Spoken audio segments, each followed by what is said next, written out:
Hello, historians. Today we're going to be talking about best decade ever, the 1970s. By best decade, I mean one of the most turbulent ones we've had. Probably the most turbulent one we had after the decades leading up to the Civil War. And we're again in another one of these really turbulent times. I'm hoping the rest of the decade's going to come back down, but right now we're in this crisis of authority again. And this was a lot of the 1970s. So when y'all think about the hippies and the flower children, and when you guys think about the 60s, a lot of the things you're seeing in your mind is kind of the early 1970s. So until around 1965, they were still in the 50s. Until around 1975, they're kind of still in the 60s. And then there was this really sad time, economic depression. For the late 70s, it was just gloomy. And then, hooray, the 1980s, fueled by shoulder pads and cocaine. The 80s was an interesting time we'll get to next week. The 1970s were a time of personal liberation. Free your mind, explore yourself. Don't conform to authority because obviously authority has led us to this. By this, they mean the status quo, they mean segregation, they mean militarization in Vietnam. So there was a movement to break free of this mold. In the comments below, I'm going to link to a clip from Hair. Age of Aquarius, the beginning of that with the burning of the draft card, I think sums up a lot of it. The choreographed horse dancing's another story. So there was a new left. There was a push for more freedom of speech. There was a lot of campus unrest. It was strange. College students were taking over college campuses and occupying the buildings where work couldn't get done. And this was in free speech, let the youth talk. It was also opposition to the draft. Stop sending people who flunk out or have to leave school to the war. So there was a lot of different kind of protest. We were still in the middle of the civil rights protest too. And this civil rights protest led to all these other movements that started happening in the 70s or late 60s. So the 26th Amendment was part of this youth movement. The 26th Amendment reduced the voting age around the country to 18. So 1971, these young people who had no political voice before now do. Remember, in the 1950s was the dawning of youth culture. It started ramping up in the 60s. By the 1970s, they've changed the Constitution. Or they personally didn't because they couldn't vote. But enough of their agitation caused this change.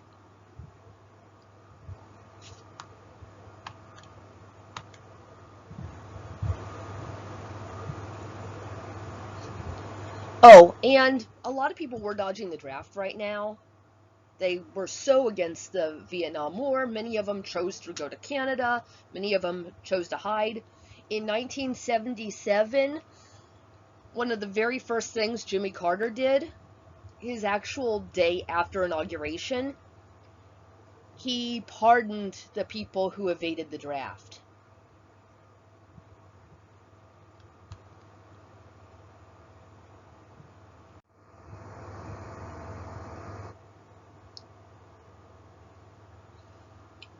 Everybody knows about Woodstock, right? Woodstock was an amazing music festival. I seriously recommend documentaries on the meaning of Woodstock. They expected maybe 20,000 people, and they'd been advertising it a lot with these great performers. Before it ever started, people started making counterfeit tickets. That's bad. The promoters wouldn't get money. But because it seemed so incredible, because they were promoting it so highly, this is in 1969, the very end of the 60s, by the way, people started going there in mass before the venue was set up. So they didn't have any fences around it yet because it was more than a week early. And people were starting to camp on the site.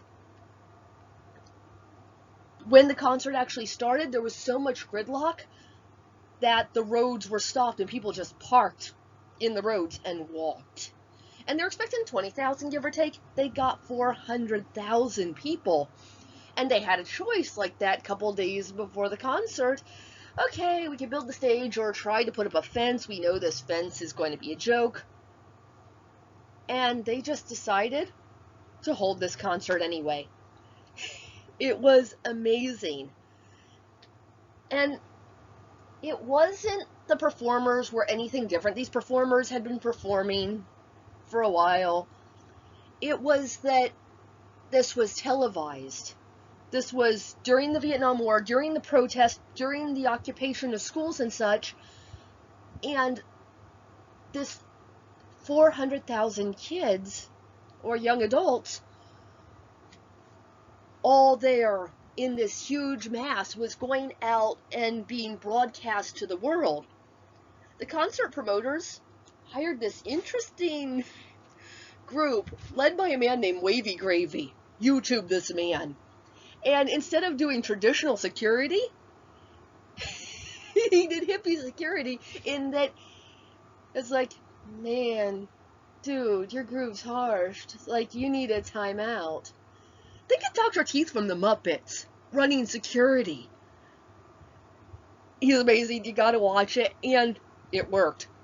And then the entire town started running out of food. The campers ran out of food. The pavilions that sold food were running out. So they were doing food collections, and they ended up, I think, having to airlift in food for these young people. And Wavy Gravy and his hippie encampment actually started... They were making food and distributing it to these people, and the young people started volunteering because this music fest lasted days. And so the young people started volunteering to help cook food for the masses. Seriously, watch documentary on Woodstock. You won't regret it. But this was a symbol of the youth movement. First of all, the commune leading security set a tone, and this tone of we're standing in the rain, we have no food, but we're still grooving, really showed America a different way. It was just interesting. Okay, remember how I said there was occupations? Youth groups all around the country were starting to put demands out. And here's just one random school I found. New York High School Student Union. No suspensions, involuntary transfers, exclusion from classes, detention, or harassment of students. Due process for the students. Sounds good. No cops, narcos, which are drug informants, security guard, plainclothesmen, or informers in the schools. No program cards, hold checks, IDs, or passes. This is something that sounds creepy and foreign now to us, just because of since Columbine and the shooting tragedies. We really want our students, students want their co-students with IDs and passes, but at this time they had never experienced that. Okay, one diploma for all students. Let's all have the same thing. There shouldn't be better diplomas than others. Open admission to colleges. College education free to everyone who wants it. That might sound like a campaign promise of a recent Democratic hopeful. Same kind of conversation. But remember, he came out of this time. He was one of these occupying hippies. So, yeah, a lot of things haven't changed yet. Job and housing for every student who wants them on graduation or dropping out. The Army is not a decent job. Remember, this was right when the Army was taking in people just as they were leaving school for the Vietnam War. No military recruiting in schools, immediate end to the draft. Black and Latin departments run by Black and Latin students. Seems like a reasonable conversation. Students are part of the community and schools should be used for community use. Student control of curriculum, publication, assemblies, government dress. Okay, that one I disagree with.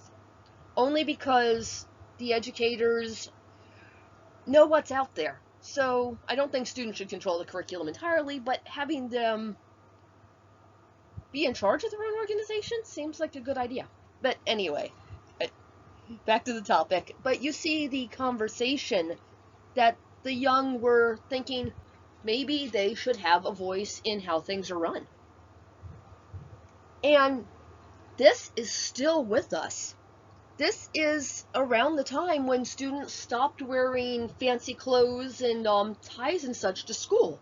There was a trend towards a more casual experience. So if you look at the 1970s, like late 60s, early 70s, if you look at college and high school photographs, the young people were dressed up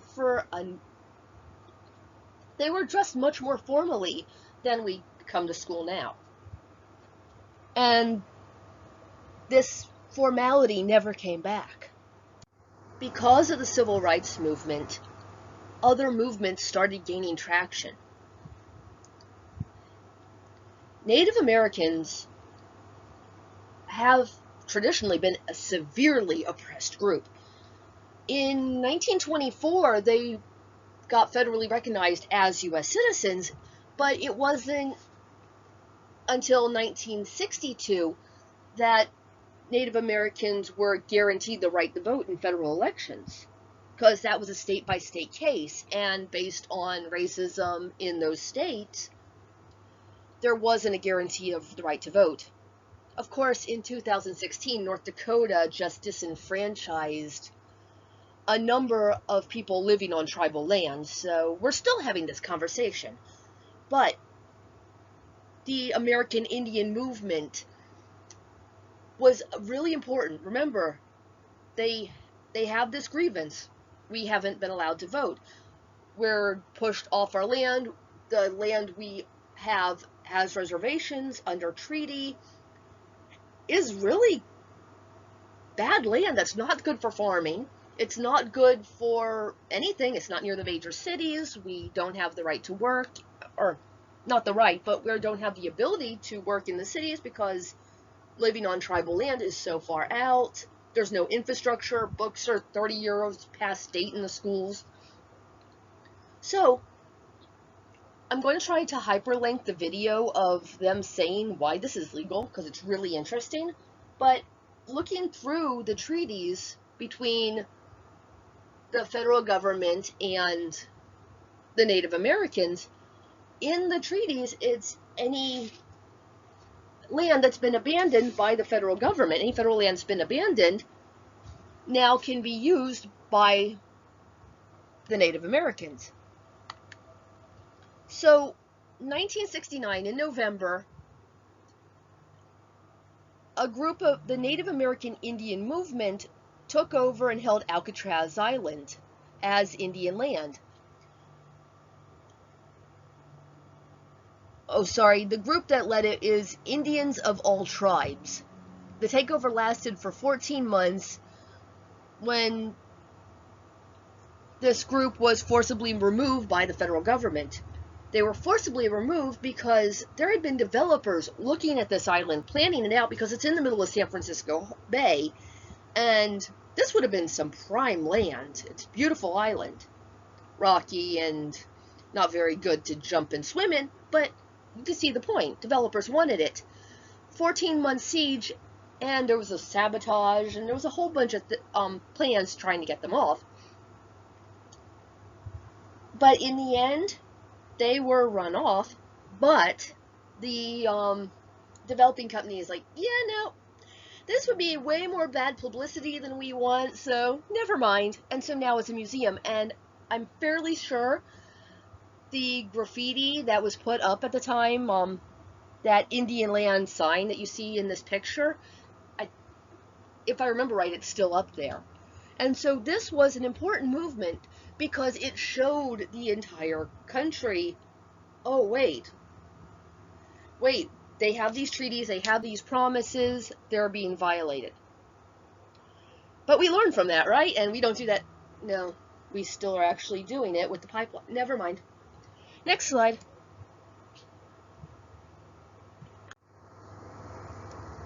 Another group that saw the civil rights movement working and started trying to get their rights were the farm workers. They were often unpaid, often underpaid, and they were denied the right to unionize. And a lot of their bosses were forcing them to pay $2 when they're getting about that per day to live in metal shacks with no plumbing, no electricity. So Cesar Chavez in '62 founded the National Farm Workers Association. And he was running labor campaigns trying to bring attention to their plight. So the picture below with Bobby Kennedy is his 1968 hunger strike. And Martin Luther King Jr. sent him a telegram, "Our separate struggles are really one. A struggle for freedom, for dignity, for humanity." So they saw that these movements both spurred on new movements and they worked together to build a stronger civil rights type of movement, which encompassed many groups. Oh, and just so you know, I looked it up. Cesar Chavez actually wasn't assassinated. Finally, one of these great leaders that died of old age. So that's good. That's good.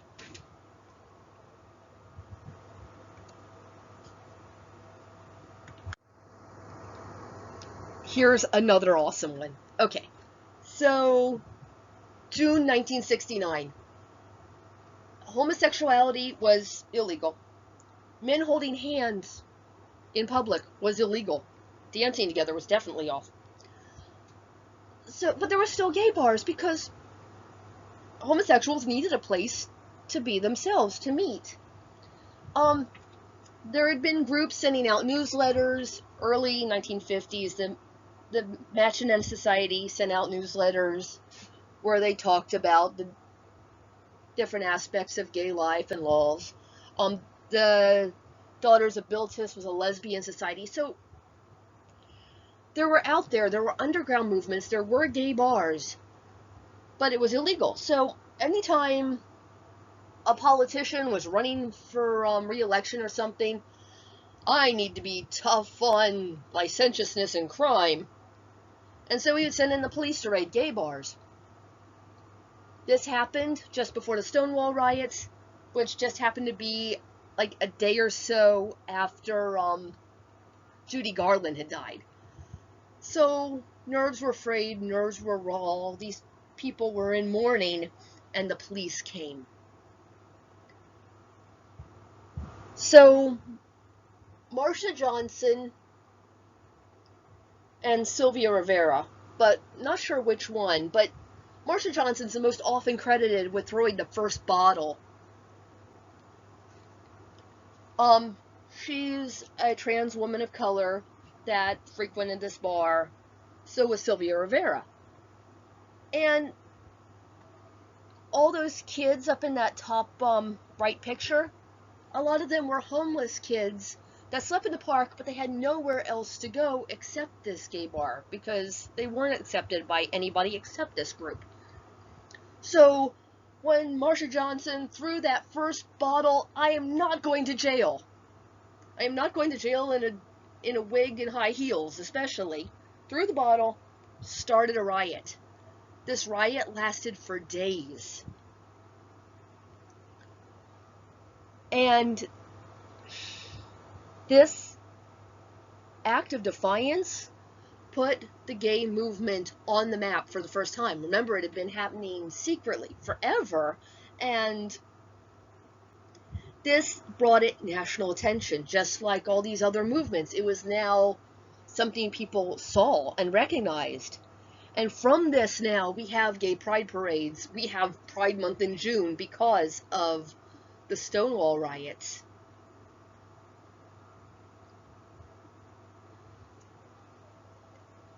In 1993, Bill Clinton put in place Don't Ask, Don't Tell. Because before, if you were homosexual in the military, you were instantly put out. Now, under Clinton, it's like, okay, we're not allowed to ask any of the incoming soldiers or anybody in the military if they're homosexual. Of course, that left them open to blackmail, so it wasn't a perfect solution, but at least by the 1990s, it was being talked about.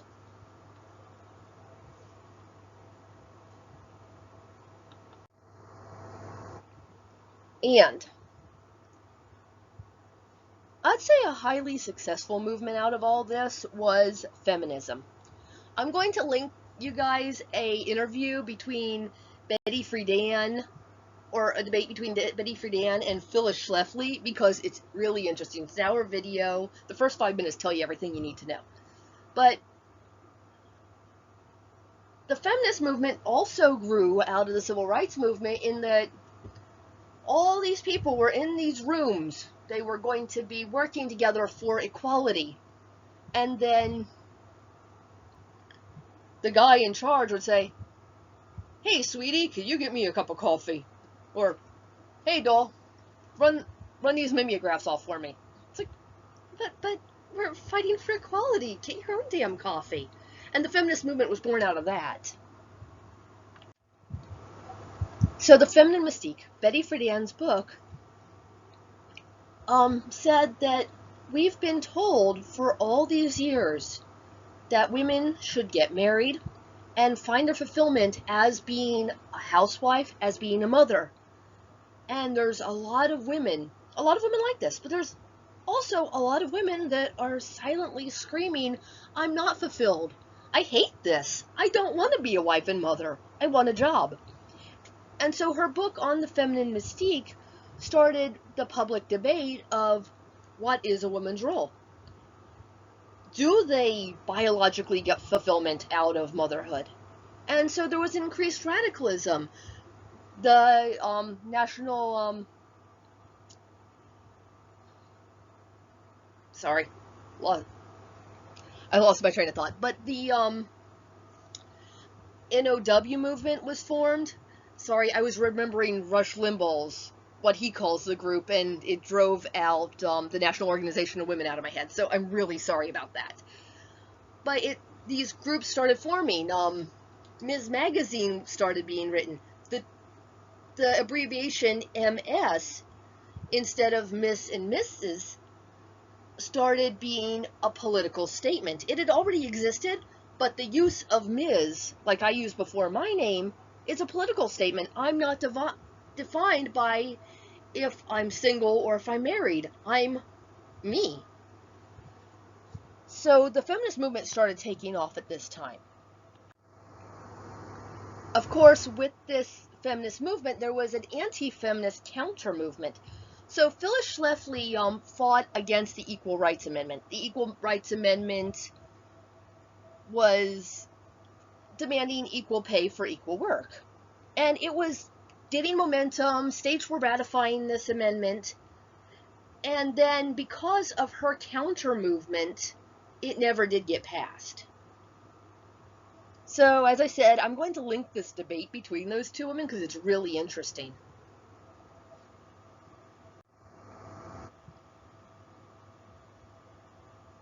Okay, and here is a table of census data about median earnings. So, yes, women do take time off for family responsibilities. Yes, they often will go into more compassionate jobs rather than more lucrative shark-type competition jobs. But when the jobs are the same, when the woman doesn't take off, when the woman is still in the same exact career as a man, women are still earning less, which is what the Equal Rights Amendment was supposed to work on. So yes, I've heard a lot of counter arguments, but even if the situation's equal, same exact time in the job, no leave for paternity or maternity, exact same work, men will still be getting paid more. 1973 is when Roe versus Wade was determined on a right to privacy finding. So women were now able to decide if they were going to have a child or not. Okay, this is interesting.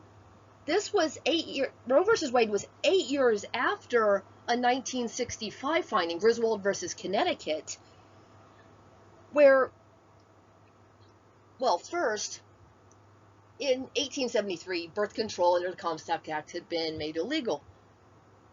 And states had various rules on this. But overall, there was no federal protection of birth control.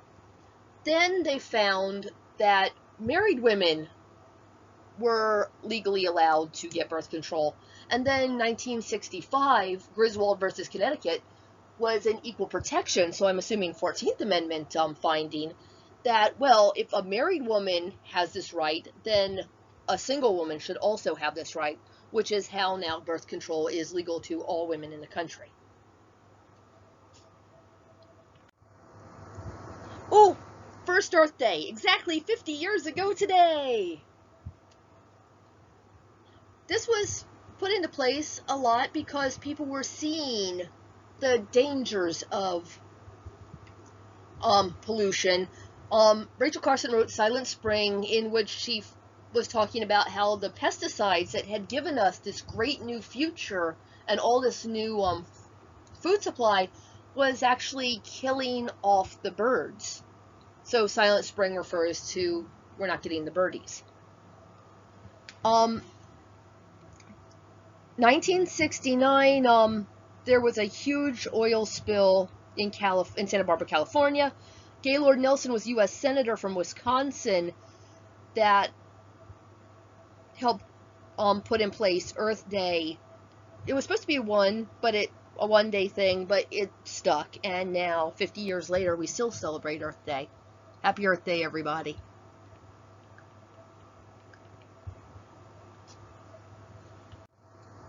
Under the Nixon administration, the Environmental Protection Act or agency was established. So this was very important. We started trying to protect the environment. Also at this time, the Clean Air Act was put into place under the Nixon administration. Because if you look at pictures of New York, California, Pennsylvania, these big industrial city areas, they were covered in smog and pollution. The Clean Air Act and the EPA helped make this so much better. So, yes, hooray Nixon for his environmental activities. Also, anybody remember from Star Trek Undiscovered Country, only Nixon can go to China? Okay, that was the worst Spock accent ever, but Nixon sent feelers because we had this really terrible relationship. We just spent 20 years in the Cold War. We had gone to Vietnam because of this. We wanted to have a better relationship with China. So he sent Kissinger, one of his cabinet members, to China to start negotiating. And then, because Nixon had been the most anti-communist you'd ever meet, he was able to go to China and say, yes, this is okay, they're not going to make us communists. Because of his credentials as an anti-communist, he was able to start working in this strategic arms reduction.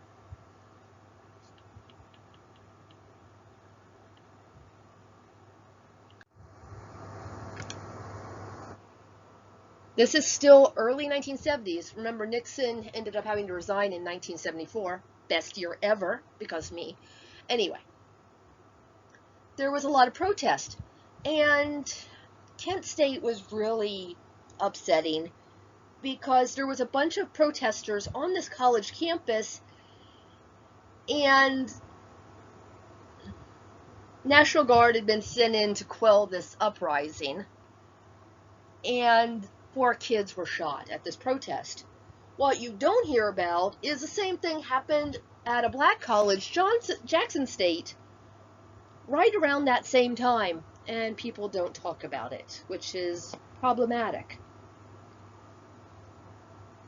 It shows Dr. King's movement had a lot more work to do.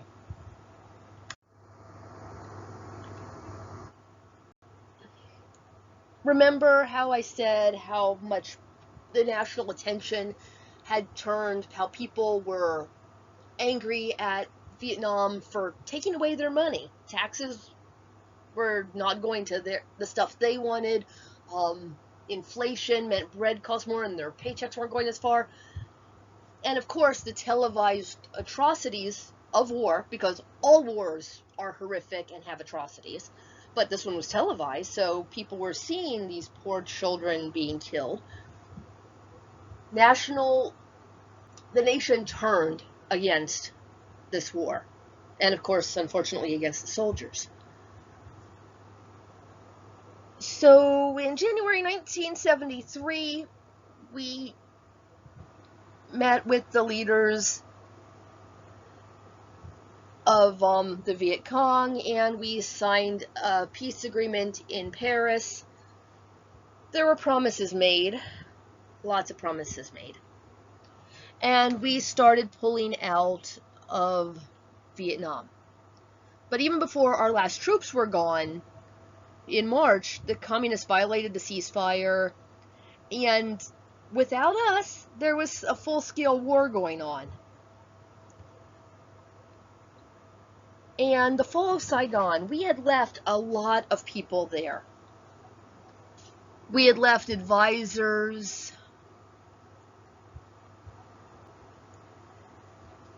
and different bureaucrats. We left our bureaucrats there, we left advisors there, and of course, all our allies.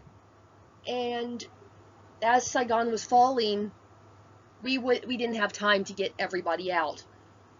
So there was a secret, "I'll be home for Christmas," I think was the tune. When you heard it on the radio, you knew the evacuation was going to start, but we were only taking mostly our U.S. nationals out and left our allies, the people who had worked with us, to die. So it was sad. And this is a picture, like one of the most famous pictures is the people. Do you see how many people were trying to get onto that little helicopter? And that was like, I think it was the last helicopter out of Saigon. And this is a picture. Okay. A harried U.S. official struggles to keep panicking Vietnamese from boarding an already overpacked helicopter on the roof of the U.S. Embassy in Saigon. The hurried evacuation of Americans took place only hours before the arrival of the North Vietnamese troops, signaling the defeat of South Vietnam. And we left our allies behind. Of course, on the radio that day, the leader of the North Vietnamese troops said, "This isn't a war of the, what is it? This isn't us controlling a vanquished people. This is just the defeat of the United States." And he was saying that he's bringing him into the fold, but this was a terrible time. So our peace with honor wasn't as honorable as we had hoped it would be. On the bright side, we have better relationships with China now. So the Strategic Arms Limitation talks were 2 rounds of bilateral conferences and international treaties involving the U.S. and Soviet Union, the Cold War superpowers, we're talking about arms control. So there was a falling of the Cold War at this time, is how they referred to it. So it never got as tense as it was in the 60s.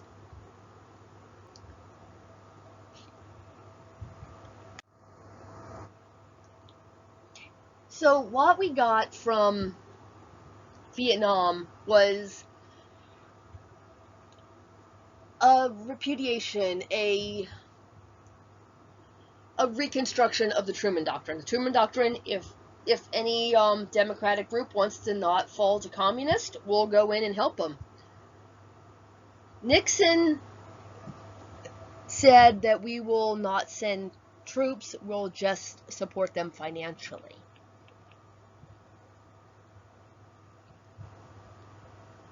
It seeks to exploit diplomatic diversions instead of using U.S. military commitments.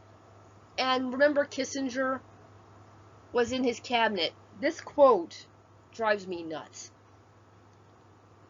Kissinger said, "I don't see why we need to stand by and watch a country go communist due to the irresponsibility of its people." And this was a standard operating practice then for a long time. During the Nixon administration,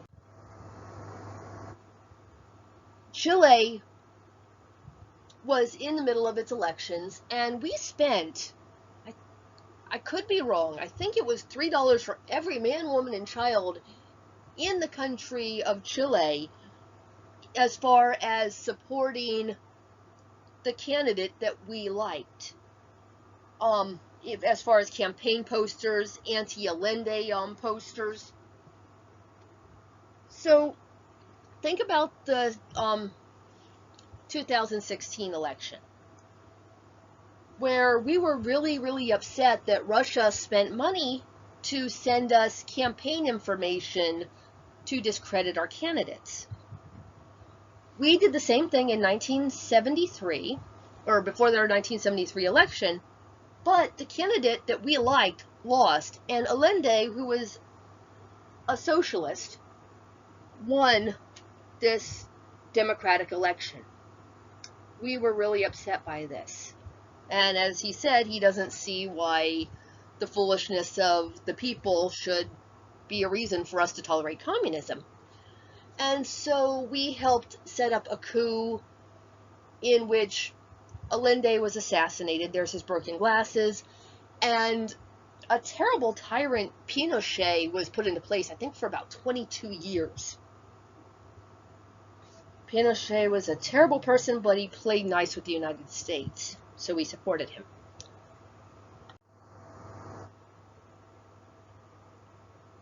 On the other side of the world, there was battles going on with Israel and their neighbors over expansion of Israel.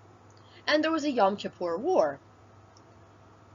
We had an alliance with Israel and we supported them.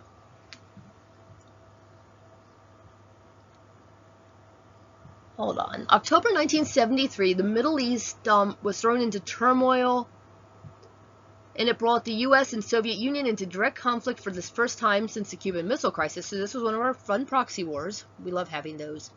The Egyptians planned an attack over the Yom Kippur holiday. This was supposed to be a surprise. Nothing was gained or lost, except that the OPEC nations condemned our support of Israel, and it made oil prices go up significantly because they started reducing production. They were putting an embargo on us. So there was an OPEC embargo, and we couldn't get enough gasoline. Gasoline prices skyrocketed, and there wasn't enough to go around. So depending on the number on your license plate, they were rationing gas. So if your license plate ended in an even number, you could get gas one day. If it ended in an odd number, you got gas the alternate day.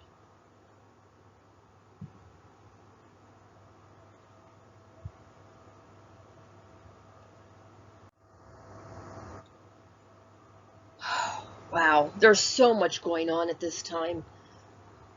That was in the late 70s, the oil embargo. Throughout the 1950s, throughout the 1960s, and into the 1970s, we had the Warren Court, the Burger Court, and these were important Supreme Court cases that I need you to know about.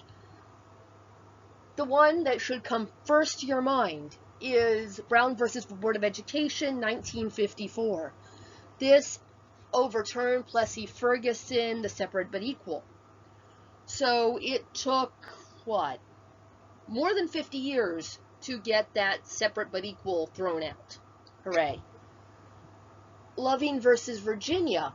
This married couple, the Lovings, they had been legally married. They had kids. They moved to Virginia, and then one morning in the early hours while they're still asleep, banging on the door, and the police come in and arrest them for the horrible crime of being married while interracial. So it went to the Supreme Court, along with a whole bunch of test cases, but Loving is absolutely the perfect name for this case, so that's the one that it went to court as. So Loving versus Virginia said that no, states have to recognize the marriage contracts of other states. It's another equal protection case. Similar to the Obergefell case that happened, what's it been, 5-6 years ago for gay marriage? Okay, but back to the 50s and 60s and 70s. Important Supreme Court cases at this time was the defining of the rights of citizens. So we have Miranda versus Arizona, in which you have to be informed of your right to stay silent, your right to an attorney, the right for the state to provide you an attorney if you can't afford one. Because before the Miranda case happened, people being arrested didn't know the laws, so they just confessed because they thought they had to. So there's still people that want Miranda overturned, but I think it's a good law. There's another case that the name just fell right out of my head, in which states cases, not federal cases, but states cases, the state has to provide an attorney. The states have to provide an attorney for the criminals, because before it was only in the federal cases, because the Constitution typically only applies to federal cases, except under the 14th Amendment now, that clause that it now applies to the states was tested, and Gideon versus Wainwright says that the states have to provide an attorney. There's quite a few other landmark cases that were happening at this time. So I suggest you look up the landmark cases from this time, because it's really important.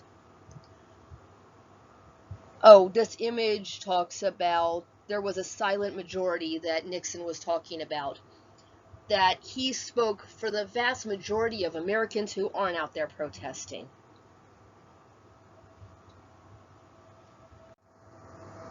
And he got us out of Vietnam. He was wildly popular. If you look at this, Nixon won by an absolute official landslide. He got 60% of the popular vote. Shoot, look at that poor electoral vote for McGovern.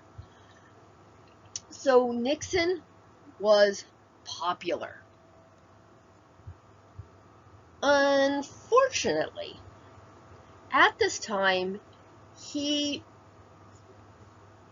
approved, and we didn't know at the time that he approved it, but the Democratic headquarters were broken into right before the election, and then it was found out over the course of his administration.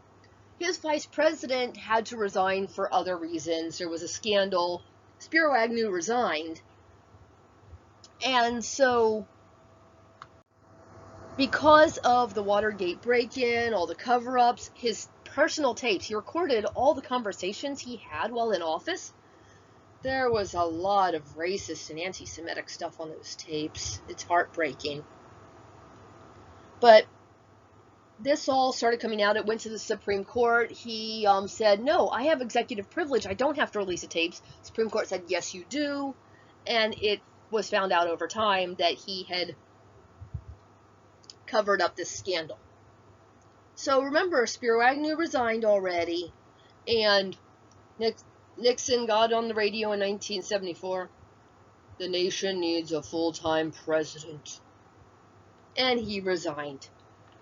And so Gerald Ford then becomes the first president to not be elected as a president or vice presidential candidate because he was Speaker of the House. And so the first thing, well, I don't know if it's the first thing, but something he did early in his administration then was to pardon the president. Remember, we had been going through some horrific, rough times here. We had been through the pain of Vietnam and the failure of our Peace with Honor plan. We had this tension. We had Kent State where Jackson State where these young people had been killed. And then our president and vice president both have to leave office. So Gerald Ford does what he has to do because we don't want to see our president go up for trial. He pardoned him of any crimes.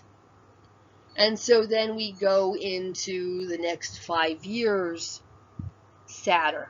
We're starting then to start seeing inflation. We see people coming home after Vietnam with a lot of problems. So we enter now the late 70s in a dark, gloomy time, which is when 1980, Ronald Reagan promising us this happy, bright TV star future, we jump at it. So, talk to you next week. I hope I gave you a lot to think about.